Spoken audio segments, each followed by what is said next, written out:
Hello, I'm Kay Foley of This Week with George Stephanopoulos, and I'm joined today by Mayor Cory Booker of Newark, New Jersey. Thank you for joining us today. Good to be here, Kay.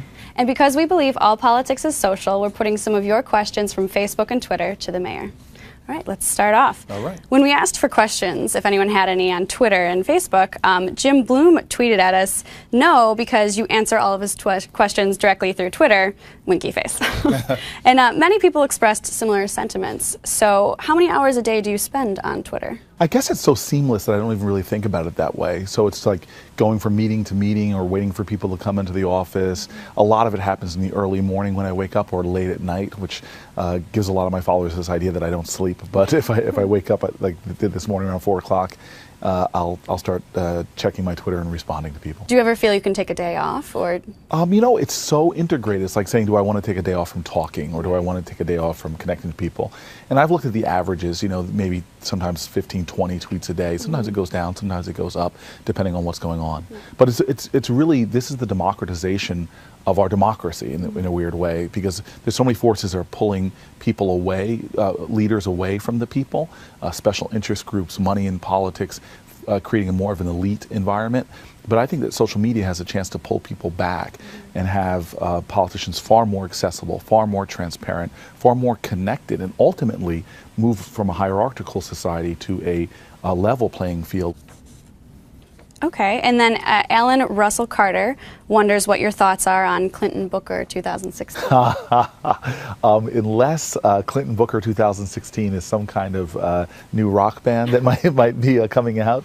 Look, at the end of the day, in life, purpose is far more important than position. And so many of us lose sight of where we are by looking at where we're going to go. So right now I'm mayor of the city of Newark, and I love what I'm doing. And in many ways, this is my highest aspiration in terms of having a job where I can really help people. The next thing I'm thinking about doing next year is possibly running for United States Senate. But I think when you start going further afield from that, it begins to get a little absurd. Michelle Seltzer asks, what do you consider your best policy achievement as mayor of Newark?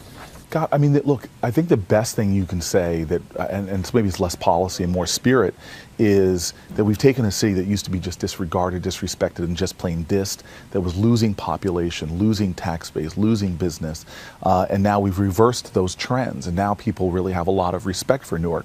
First time in 60 years our population is growing, our tax base is growing, the first new hotels in our downtown in 40 years, first new office towers in decades.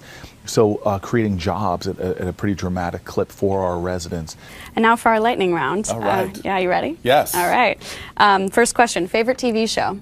Wow, Star Trek, unequivocally so. I'm a Trekkie. Yeah. Yeah, so of all the Star Trek sort of universe, I would say The Next Generation was my favorite. Okay, favorite character? Jean-Luc Picard, of course. He's got the greatest haircut. Right.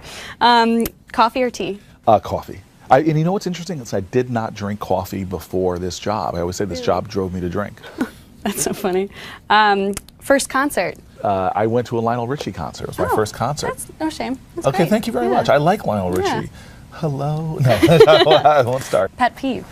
I have lots of pet peeves, but I think the biggest one I have is just meanness, rudeness.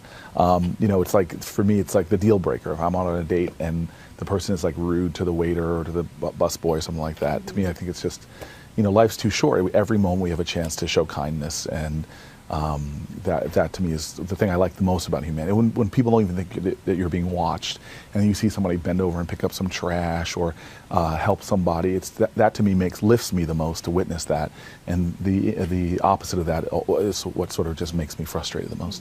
Absolutely. Guilty pleasure? So many. Look, I think the two things I indulge in the most, one's food. So, you know, I have an illicit relationship with two guys named Ben and Jerry that is enjoyable. And then, you know, it's just bad TV, you know. So late at night, if I come home particularly discouraged from a day, I can see myself sitting with ice cream and watching something on TV.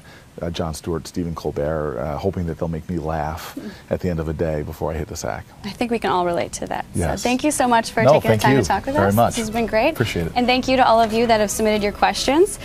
Please be sure to follow us this week on Twitter at This Week ABC, and like us on Facebook at facebook.com/thisweekabc.